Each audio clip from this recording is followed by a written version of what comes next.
everyone, this is Steph and welcome to vlog number 3 for GEWORLD. And in this video, I'm going to be tackling all about capitalism. Without further ado, let's get right on.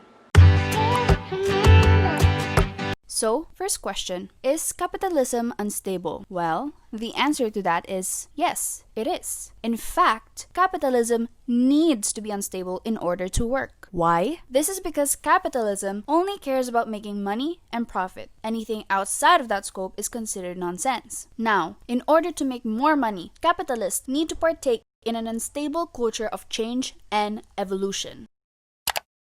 Companies need to create more and more new and better inventions so that they can beat competitors and gain the interest of the masses. Other than the factor of advancement, it's also unstable in the sense that capitalism favors the top 1% of the economy, or in other words, the CEO or the bosses who have high specs, rather than the minorities or people in the labor force with low specs. Because of this, workers are unsure if they will still have a job next week, and startups wouldn't be able to know if they'd still have a business or not.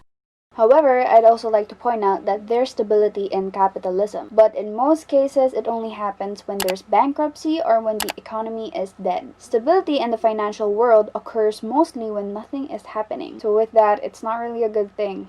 Second question, is capitalism crisis prone? Instability in the market is essential, but it doesn't mean that it only yields positive effects. Since capitalism ventures on new landscapes, it also deals with new sets of problems. It's the first time that people encounter these never-before-seen issues, and they don't know what to do in order to alleviate it.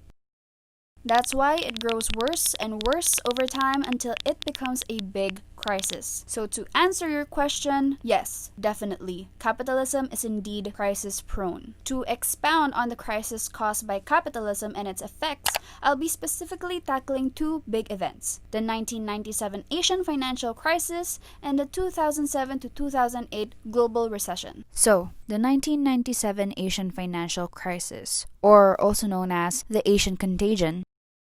This started when the US got out of recession and increased their interest rate to manage the inflation. Because of this, many Asian countries, aka tiger economies, who rely on exports, foreign investments, and the pegging of their currency to US dollar in order to increase their GDP, got devastatingly hit. Thailand was forced to float the baht, and soon after, neighboring countries followed suit. Exchange rate, hot money bubble, stock market, and asset prices all collapsed. So now, on to the 2007 to 2008 global financial crisis. The story goes like this.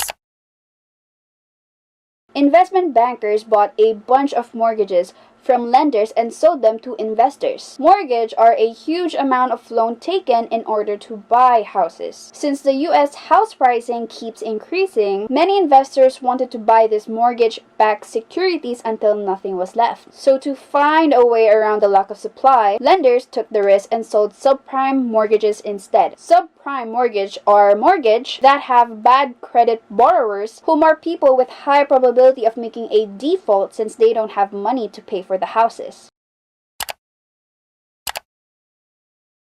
Because of the AAA rating given by rating agencies and the credit default swap by insurance companies, many investors thought that house lending was a safe investment and threw all their money away without any second thoughts. In the end, unqualified borrowers made a default. Good credit borrowers moved out. Insurance couldn't keep their promise, investment banks had many debts, and investors lost a lot of money. All financial institutions went down. So what do the crises teach us? History is a great teacher who introduces us to mistakes from the past in order to learn and be better from it. The past financial crisis taught us, and most especially the future and younger generations, to 1. Never get tempted by greed. 2. Always use common sense. 3. Be more mindful and careful of who or where you'll be spending your money on. 4. Never ignore risks. And 5. Be more vocal about wants and needs. Capitalism does many good things and it's an effective system, but it isn't perfect.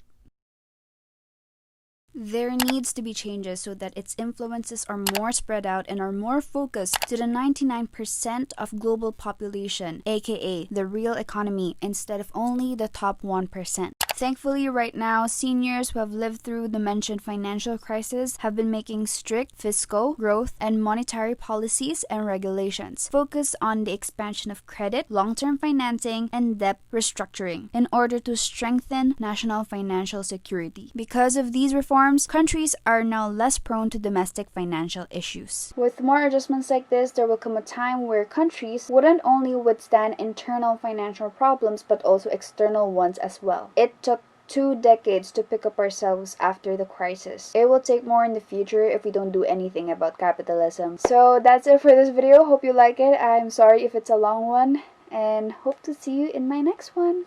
Bye!